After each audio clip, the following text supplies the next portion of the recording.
क्रांतिकारी ईमानदार आम आदमी पार्टी के राष्ट्रीय संयोजक श्री आदरणीय श्री अरविंद केजरीवाल जी, इंकलाब।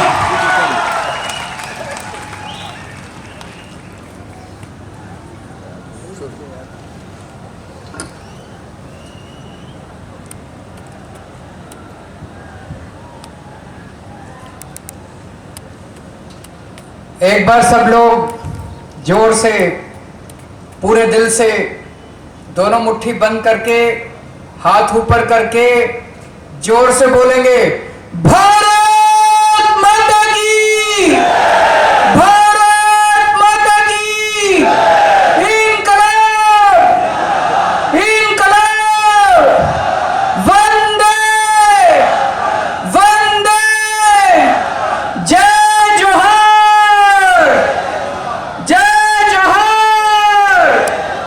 बिरसा मुंडा अमर रहे, बिरसा मुंडा अमर रहे। आज इतनी भारी संख्या में आए हुए सभी भाइयों, बहनों, माताओं, बुजुर्गों, बच्चों, आप सब लोगों को मेरा नमस्कार, सबको मेरा प्रणाम। केम छो? मजामा? मुझे गुजरात के लोगों से इतना प्यार मिल रहा है, इतना प्यार मिल रहा है, जहां भी जाते हैं। आज मेरे को अभी पुलिस वाला एक बता रहा था, यहां पे 1.5 लाख लोगों का भी 1.5 लाख लोग आए हुए हैं यहां पे, सामने 1.5 लाख लोग आए हुए हैं और अपने से समय निकाल के सब लोग आए हैं। किसी को पैसे नहीं दिए, सब अपनी मर्जी से आए हैं। जैसे ये लोग पैसे देके इकट्ठे करते हैं, सब अपनी मर्जी से आए हैं, सब बदलाव के लिए आए हैं। मैं आप लोगों का बहुत बहुत आभारी हूं, दिल से आभारी हूं कि आप लोग इतना समय निकाल के आए हैं, इतने घंटे से यहां पे हमारा इंतजार कर रहे हैं, बैठे हुए हैं। आपको एक ही विश्वास दिलाना चाहता हूं, आपके प्यार का ऋण, एक एक ऋण चुकता कर देंगे। जैसे ही सरकार बनी, आपको जितनी गारंटी देके जा रहे हैं, जितने वादे देके जा रहे हैं, एक एक वादा पूरा करेंगे। आपके बच्चों का भविष्य बनाएंगे। गुजरात के 6.5 करोड़ लोगों के साथ मिलकर एक नया गुजरात बनाएंगे। दोस्तों,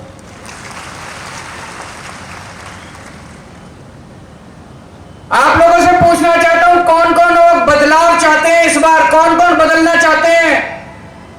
वो जो सड़क पे खड़े हैं वो भी बता दे, कौन कौन बदलाव चाहता है? हाथ खड़े कर दे सब लोग। आपके लिए एक बहुत बड़ी खुशखबरी लेके आया हूं। आईबी की रिपोर्ट आई है। आईबी मतलब केंद्रीय सरकार की, केंद्र सरकार की, सेंट्रल गवर्नमेंट की एक खुफिया एजेंसी है आईबी। उसने गुजरात में घूम घूम के लोगों से पूछा, जनता से पूछा, इस बार चुनाव में किसको वोट दोगे? आईबी ने अपनी रिपोर्ट दी है कि आने वाले चुनाव के अंदर आम आदमी पार्टी की सरकार बनने जा रही है। बहुत बड़ी बात है।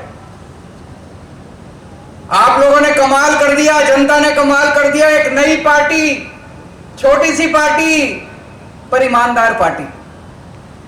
आप लोगों ने ईमानदार पार्टी के लिए मन बना लिया। लेकिन आईबी की रिपोर्ट में एक और बात लिखी है, सरकार तो बन रही है लेकिन अभी किनारे पे है। अभी 93-94 सीट आ रही है। 93-94 सीट आएगी तो दिक्कत है। इस बार इतना वोट डालो, इतना वोट डालो कि 150 पार कर जाए। 150 से ज्यादा सीट आनी चाहिए। एक बार जोर का धक्का मारना पड़ेगा। इतना तो पहुंच गए, सरकार बन रही है, इतना पहुंच गए, लेकिन अभी मार्जिन पे है, किनारे पे है। आप सबको मिलके एक बार जोर का धक्का मारना पड़ेगा। एक बार जोर का धक्का मार दो, 150 पार हो जाएगी। उसके बाद अपनी 5 साल स्थिर सरकार चलेगी। दोस्तों, तो सरकार तो बन रही है, दिसंबर में 1 दिसंबर को सरकार बन जाएगी। सरकार बनने के बाद सबसे पहला काम क्या करना है? भ्रष्टाचार खत्म करना है। अपने को करना है कि नहीं करना है? भ्रष्टाचार खत्म करना है। इन लोगों ने लूट लिया गुजरात को, 27 साल इन्होंने लूटने में कोई कसर नहीं छोड़ी। इनके पास, किसी नेता के पास चले जाओ काम लेके, कहते हैं सरकार घाटे में चल रही है, सरकार घाटे में चल रही है, सरकार घाटे में। अरे कहां गया सारा पैसा? एक एमएलए है गुजरात का, इनका, चुनाव लड़ने के पहले उसकी 4 एकड़ जमीन थी, 5 साल में 1000 एकड़ जमीन हो गई, 1000 एकड़ जमीन। इन सारों ने इतने बंगले बनवा लिए, इतनी जमीन खरीद ली, अपने बच्चों के नाम, अपनी बीवी के नाम, अपने माँ बाप के नाम, बच्चों के बच्चे अभी हुए नहीं उनके भी नाम जमीन खरीद ली इन्होंने, प्रॉपर्टी खरीद ली इन लोगों ने। इतना पैसा कमा लिया इन लोगों ने, सबने मिलकर लूट लिया गुजरात को। कहते हैं पैसा नहीं है। गुजरात में हर साल गुजरात सरकार 2.5 लाख करोड़ रुपए खर्च करती है, 2.5 लाख करोड़ रुपए, 2.5 लाख करोड़ रुपए। इतने सारे पैसे होते हैं, इतने सारे पैसे। अभी भगवंत मान जी ने बताया आपको, आप लोग सुबह से शाम तक कितना टैक्स देते हो? रोटी खाते हो तो टैक्स देते हो, मोबाइल इस्तेमाल करते हो तो टैक्स देते हो, दूध पीते हो टैक्स देते हो, छाछ पीते हो टैक्स देते हो, दही खाते हो टैक्स देते हो, माचिस इस्तेमाल करते हो टैक्स देते हो, चाय पत्ती पे टैक्स, हर चीज पे जनता टैक्स देती है। अरबों खरबों खरबों खरबों इतना रुपया इन्होंने इकट्ठा कर रखा है। हर साल 2.5 लाख करोड़ रुपया गुजरात सरकार खर्च करती है। कहां खर्च करती है जी? 27 साल में आपके गांव में सड़क बनी? एक भी सड़क बनी आपने देखी? सड़क बनती? कोई स्कूल बनाया इन्होंने? कोई अस्पताल बनाया इन्होंने? कोई कॉलेज बनाया इन्होंने? कुछ काम करा इन्होंने? कुछ भी नहीं करा। फिर पैसा कहां गया? स्विस बैंकों में चला गया, प्रॉपर्टी खरीद ली, जमीन खरीद ली, सारा पैसा खा गए ये लोग। भ्रष्टाचार बंद करेंगे, हमारी सरकार बनेगी, भ्रष्टाचार मुक्त शासन देंगे गुजरात को। गुजरात का एक एक पैसा, गुजरात सरकार का एक एक पैसा जनता पे खर्च होगा। हमारा कोई मंत्री भ्रष्टाचार नहीं करेगा, हमारा मुख्यमंत्री भ्रष्टाचार नहीं करेगा, हमारा कोई एमएलए भ्रष्टाचार नहीं करेगा। और अगर कोई भ्रष्टाचार करेगा तो जेल जाएगा। हमारा अपना भी भ्रष्टाचार करेगा, उसको छोड़ेंगे नहीं। हमारा अपना भी, भगवंत मान साहब ने कमाल कर दिया। अभी पंजाब के अंदर नई नई सरकार बनी, मान साहब को एक दिन पता चला कि उनका हेल्थ मिनिस्टर कुछ गड़बड़ कर रहा है।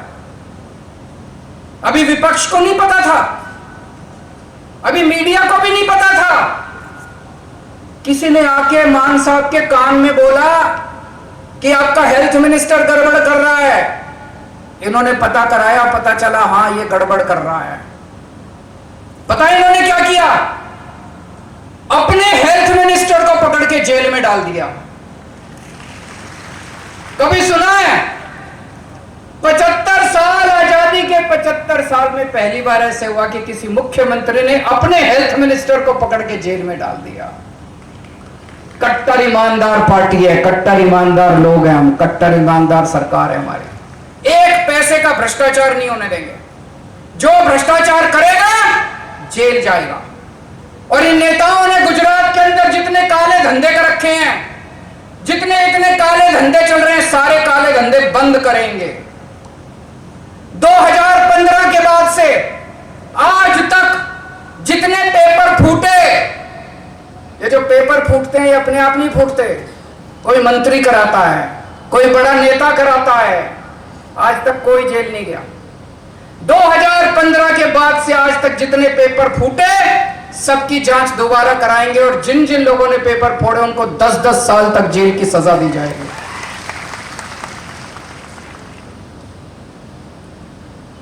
सरकारी विभाग में काम कराने जाते हो, आपको पैसे देने पड़ते हैं। देने पड़ते हैं कि नहीं देने पड़ते?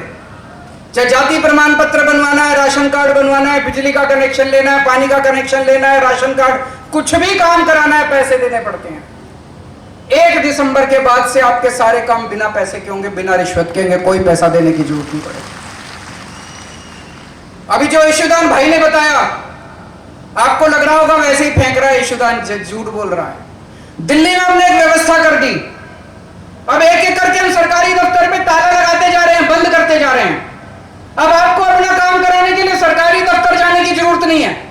हमने ऐसी व्यवस्था कर दी, आपको कोई भी काम कराना है, आप फोन करो, आप बोलो मेरे को ये काम कराना है, राशन कार्ड बनवाना है, बिजली कनेक्शन लेना है, फलाना ढिमका, सरकारी अफसर आपके घर आके आपका काम करके जाता है, आपको दफ्तर जाने की जरूरत नहीं है। गुजरात में भी ये व्यवस्था करेंगे, आपके घर आके आपका काम करेंगे, सरकारी ऑफिसर आपके घर आएगा, आपको किसी को रिश्वत देने की जरूरत नहीं, किसी को पैसा देने की जरूरत नहीं है। साफ सुथरा प्रशासन देंगे दोस्तों। कल मैं गुजरात आया, मैंने देखा चारों तरफ इन लोगों ने मेरे खिलाफ पोस्टर लगा रखे थे, इतने बड़े बड़े होर्डिंग, इतने बड़े बड़े पोस्टर मेरे खिलाफ, मेरी एक तस्वीर उसमें, और तस्वीर के बगल में इन्होंने भगवान के खिलाफ बड़े अपशब्द, अपमानजनक शब्द इन लोगों ने लिखे हुए थे भगवान जी के खिलाफ। मेरे को बड़ी तकलीफ हुई, बहुत दुख हुआ मुझे। मैं जानता हूं कि तुम लोग, ये लोग मेरे से नफरत करते हैं, ये लोग मेरे से बहुत नफरत करते हैं। तुम मेरे को जो मर्जी कर लो, भगवान के खिलाफ तो कम से कम कुछ मत बोलो, भगवान को तो बख्श दो, भगवान का अपमान तो मत करो कम से कम। भगवान का अपमान कौन करता है? पुराने जमाने में जब ऋषि मुनि तपस्या कर रहे होते थे तो राक्षस आके उनकी तपस्या भंग करते थे। जो भगवान का अपमान करता है उसको राक्षस कहते हैं। जो भगवान का अपमान करता है, भक्तों का अपमान करता है, वो कंस की औलाद कहते हैं, वो कंस की औलाद है। क्या करते थे पुराने जमाने में राक्षस? किसी भी गांव में घुस जाते थे, गुंडागर्दी करते थे, महिलाओं को छेड़ते थे, बलात्कार करते थे। ये जितने आजकल गुंडागर्दी कर रहे हैं, भगवान का अपमान कर रहे हैं, भगवान के खिलाफ गंदी भाषा इस्तेमाल कर रहे हैं, ये लोग ये गुंडागर्दी कर रहे हैं, महिलाओं को छेड़ते हैं, लोगों को पीटते हैं, ये लोग, ये कंस की औलाद है, ये राक्षसों की औलाद है। मैं हनुमान जी का भक्त हूं, हनुमान जी का कट्टर भक्त हूं मैं। हनुमान जी की बड़ी कृपा है मेरे ऊपर। और इन लोगों को बता दूं, मेरा जन्म जन्माष्टमी के दिन हुआ था। जिस दिन मैं पैदा हुआ उस दिन जन्माष्टमी थी, श्री कृष्ण जन्माष्टमी। बचपन में मेरी दादी मुझे घर में प्यार से, मेरा घर का नाम कृष्ण था, और भगवान श्री कृष्ण का भी अपार आशीर्वाद है मुझे। उन्होंने स्पेशल काम देके भेजा है, इन कंस की औलादों का सफाया करना है, इन राक्षसों का सफाया करना है। आज के जमाने के जो राक्षस, इनका सबका सफाया करना है। दोस्तों, जनता जनार्दन होती है, जनता भगवान होती है। आपका साथ चाहिए, आप मेरे साथ मिलकर भगवान का काम पूरा करेंगे, इन राक्षसों का सफाया करेंगे। जनता को सुकून दिलाना है, जनता के सुख शांति लेके आनी है, इन राक्षसों का सफाया करना है दोस्तों, भ्रष्टाचारियों का सफाया करना है, गुंडागर्दी करने वाले, भगवान का अपमान करने वाले लोगों का सफाया करना है। इतनी महंगाई हो गई आजकल, इतनी महंगाई हो, आम आदमी का जीना मुश्किल होता जा रहा है। तनख्वाह बढ़ती नहीं है, आमदनी बढ़ती नहीं है, खर्चे बढ़ते जा रहे हैं। दिल्ली में और पंजाब में हमने एक काम करा, हमने सोचा हम क्या कर सकते हैं, जनता को महंगाई से छुटकारा देने के लिए क्या कर सकते हैं। हम लोगों ने दिल्ली में और पंजाब में बिजली फ्री कर दी,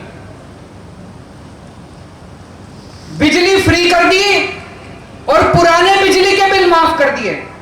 जैसे मान लो आपका पुराना बिल है, 80,000 रुपए का पुराना बिल है। कई बार ये गलत बना बना के भेज देते हैं। हमने पुराने सारे बिल माफ कर दिए, मौजूदा बिजली के बिल जीरो कर दिए। अब सबके बिल जीरो आ रहे हैं, सबके, दिल्ली में भी और पंजाब में भी सबके बिजली के बिल जीरो आ रहे हैं। दोस्तों, गुजरात में आपको भी महंगाई से छुटकारा दिलाएंगे। होना चाहिए कि नहीं होना चाहिए गुजरात में? 1 मार्च से नोट कर लो, केजरीवाल जो कहता है करता है, मैं झूठ नहीं बोलता। मैं 2 बातें कम करता हूं लेकिन एक बात पूरी करता हूं जो कहता हूं। 1 मार्च से गुजरात के हर परिवार, गुजरात के सभी लोगों का जीरो बिजली का बिल आने लगेगा। पुराने सारे बिल माफ कर देंगे और नए बिजली के बिल आना बंद हो जाएंगे। बिजली आएगी, 24 घंटे बिजली आएगी, बिल नहीं आएगा। मैंने जब ये बोला तो ये मेरे ऊपर खूब गालियां दे रहे हैं, दोनों बीजेपी वाले कांग्रेस वाले खूब गालियां दे रहे हैं। केजरीवाल फ्री की रेवड़ी बांट रहा है, केजरीवाल फ्री की रेवड़ी बांट रहा है। आपको पता है गुजरात के मुख्यमंत्री को हर महीने कितनी बिजली फ्री मिलती है?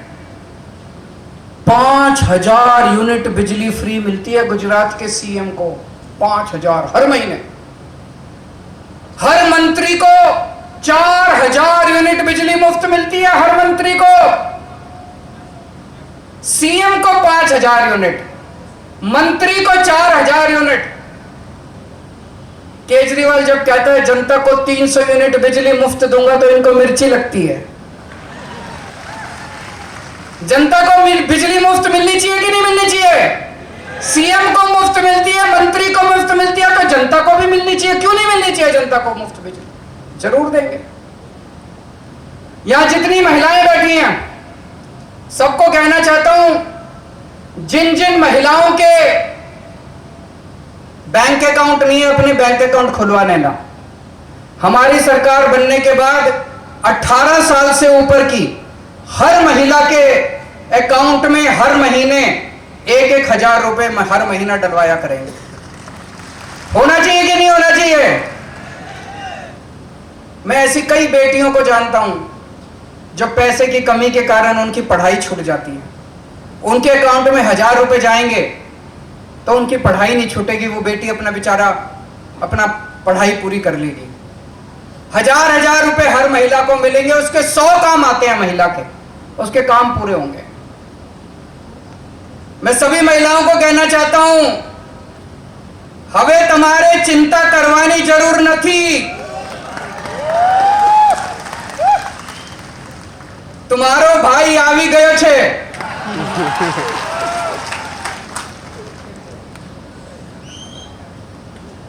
दोस्तों, दिल्ली में पहले सरकारी स्कूलों का बहुत बुरा हाल था, जैसे गुजरात के अंदर सरकारी स्कूलों का बुरा हाल है। आदमी सरकारी स्कूल में अपने बच्चे को तब भेजता है जब गरीबी में उसके पास पैसा नहीं होता, पढ़ाने के लिए पैसा नहीं होता, सरकारी स्कूल में भेज देता है। दिल्ली में भी पहले स्कूल टूटे पड़े थे, बिल्डिंग टूटी पड़ी थी, छत टूटी पड़ी थी, बैठने को जगह नहीं थी, टीचर पढ़ाते नहीं थे। 5 साल के अंदर हमने दिल्ली के सारे सरकारी स्कूलों को शानदार बना दिया, शानदार। सारी बिल्डिंग तोड़ तोड़ के नई बिल्डिंग बना दी, प्राइवेट से भी अच्छे सरकारी स्कूल बना दिए। अब दिल्ली की जनता प्राइवेट स्कूलों से नाम कटा कटा के सरकारी स्कूल में भर्ती करा रहे हैं। कभी सुना था? इस साल 4 लाख बच्चों ने अपने सरकारी स्कूल से नाम कटा के प्राइवेट स्कूल से नाम कटा के सरकारी स्कूल में भर्ती कराया। अब सरकारी स्कूलों में बच्चे, मजदूर का बच्चा इंजीनियर बन रहा है, रिक्शे वाले का बच्चा डॉक्टर बन रहा है, किसान का बच्चा वकील बन रहा है, गरीबों के बच्चे, बड़े बड़े हजारों बच्चे डॉक्टर बन रहे हैं, इंजीनियर बन रहे हैं। प्राइवेट स्कूलों के बच्चे इतने नहीं बन रहे जितने सरकारी स्कूलों के बच्चे अब शानदार बन रहे हैं। और सोचो, एक मजदूर का बच्चा अगर इंजीनियर बन जाता है, इंजीनियर बनने के बाद उसकी तनख्वाह कितनी होती है? 2 लाख 3 लाख रुपए महीना।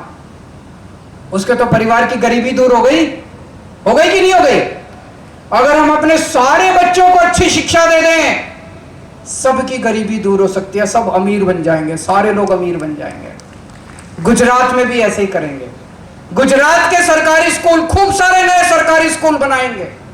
अभी जो स्कूल है उनको तोड़ तोड़ के नए बड़े शानदार सरकारी स्कूल बनाएंगे। मैं आपको यकीन दिला रहा हूं, 5 साल के अंदर, 5 साल दे दो, 5 साल के अंदर ऐसे शानदार गुजरात में सरकारी स्कूल बना दूंगा, आपको प्राइवेट स्कूल की जरूरत ही नहीं पड़ेगी। प्राइवेट स्कूल सारे जने भूल जाओगे आपको। लेकिन अगर फिर भी आपको अपने बच्चों को प्राइवेट स्कूल में पढ़ाना है, जिसको भी, मेरे को पता चला है प्राइवेट स्कूल वालों ने गुंडागर्दी मचा रखी है। मचा रखी कि नहीं मचा रखी? जब मर्जी फीस बढ़ा देते हैं, जब मर्जी पैसे मांगते हैं। इनकी गुंडागर्दी रोकेंगे। दिल्ली के अंदर भी पहले गुंडागर्दी करते थे। 7 साल में हमने प्राइवेट स्कूल वालों को दिल्ली में फीस नहीं बढ़ाने दी। पंजाब में भी हमने फीस बढ़ाने से रोक दिया प्राइवेट स्कूल वालों को। गुजरात के अंदर भी प्राइवेट स्कूल वालों को फीस नहीं बढ़ाने देंगे दोस्तों। तमार बानकने डॉक्टर, इंजीनियर, वकील बनावीस, तमार गरीबी दूर करीस। दिल्ली में पहले सरकारी अस्पतालों का बुरा हाल था। घर में कोई बीमार हो जाए, हजारों रुपए खर्च करने पड़ते थे लोगों को। करने पड़ते हैं कि नहीं करने पड़ते? प्राइवेट अस्पताल में ले जाओ, छोटी सी बीमारी हो, हजारों रुपए खर्च हो जाते हैं। हमने दिल्ली में गली गली में मोहल्ला क्लिनिक खोल दिए। मोहल्ला क्लिनिक में सारी दवाइयां फ्री है, सारे टेस्ट फ्री हैं, सबका इलाज फ्री है। शानदार बड़े बड़े सरकारी अस्पताल बना दिए, उसमें सबका इलाज फ्री है। दिल्ली के 2 करोड़ लोगों का इलाज, चाहे 20 लाख 30 लाख रुपए भी खर्चा है, सारा इलाज मुफ्त है। दवाइयां भी मुफ्त है, ऑपरेशन भी मुफ्त है, डॉक्टर की फीस भी मुफ्त है, सब मुफ्त है। गुजरात का भी मैंने पूरा प्लान बना रखा है। गुजरात में हमारी सरकार बनेगी, हर गांव के अंदर एक मोहल्ला क्लिनिक खोलेंगे। उस क्लिनिक में एक MBBS डॉक्टर बनाएंगे। वहां पे आपकी सारी दवाइयां मुफ्त होंगी, सब कुछ मुफ्त होगा, सारा इलाज मुफ्त। और अगर बड़ी बीमारी हो जाए, पूरे गुजरात के अंदर कई सारे बड़े बड़े सरकारी अस्पताल बनाएंगे दिल्ली की तरह, और 6.5 करोड़ गुजरातियों का हर एक का सारा इलाज मुफ्त होगा। चाहे अमीर हो चाहे गरीब हो, चाहे कितना भी खर्चा है, आपका सारा इलाज मुफ्त किया जाएगा। मुझे राजनीति करनी नहीं आती, मुझे पॉलिटिक्स करनी नहीं आती। पढ़ा लिखा आदमी हूं मैं, शरीफ आदमी हूं, ईमानदार आदमी हूं। मेरे को इनकी तरह गुंडागर्दी करनी नहीं आती, इनकी तरह भ्रष्टाचार करना नहीं आता। मेरे को स्कूल बनाने आते हैं, मेरे को अस्पताल बनाने आते हैं। अगर गुंडागर्दी चाहिए, इनके पास चले जाना। अगर राजनीति चाहिए, गंदी राजनीति चाहिए, भ्रष्टाचार चाहिए, इनके पास चले जाना। अगर अपने बच्चों के लिए स्कूल बनवाने हैं, कॉलेज बनवाने हैं, मेरे पास आ जाना। अगर अपने परिवार के लिए अस्पताल बनवाने हैं तो मेरे पास आ जाना। दोस्तों,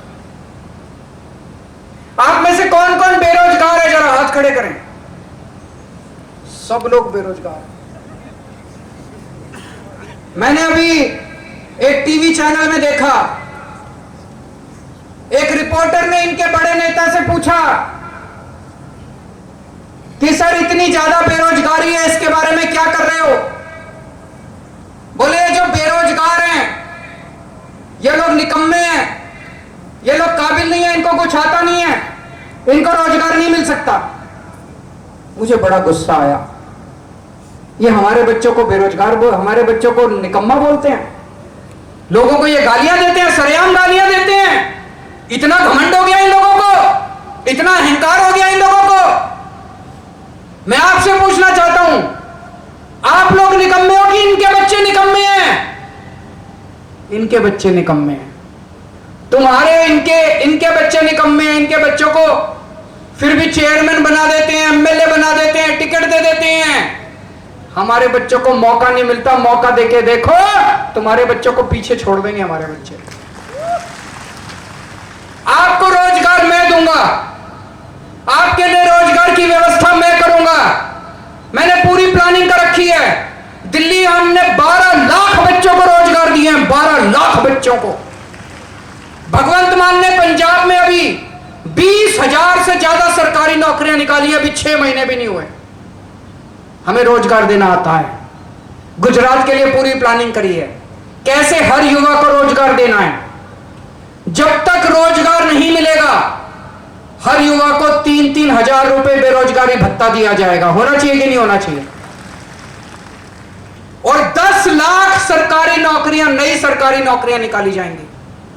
इतने सारे हम सरकारी अस्पताल बनाएंगे, इतने मोहल्ला क्लिनिक बनाएंगे, इतने नए स्कूल बनाएंगे, इतना काम करेंगे, खूब सरकारी नौकरियां निकलेंगी, खूब नई नौकरियां निकलेंगी। 10 लाख सरकारी नौकरियां निकाली जाएंगी। और ये जितने पेपर फूटते हैं, हमारी अभी तक दिल्ली और पंजाब में एक भी पेपर नहीं फूटा। अब से 1 दिसंबर के बाद गुजरात में कोई पेपर नहीं फूटेगा।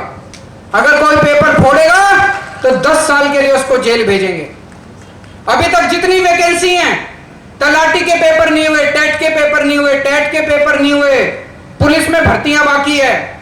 पूरे 1 साल का हमने शेड्यूल बनाया है। फरवरी में तलाटी के पेपर हो जाएंगे, मई के महीने में टेट के और टेट के पेपर हो जाएंगे।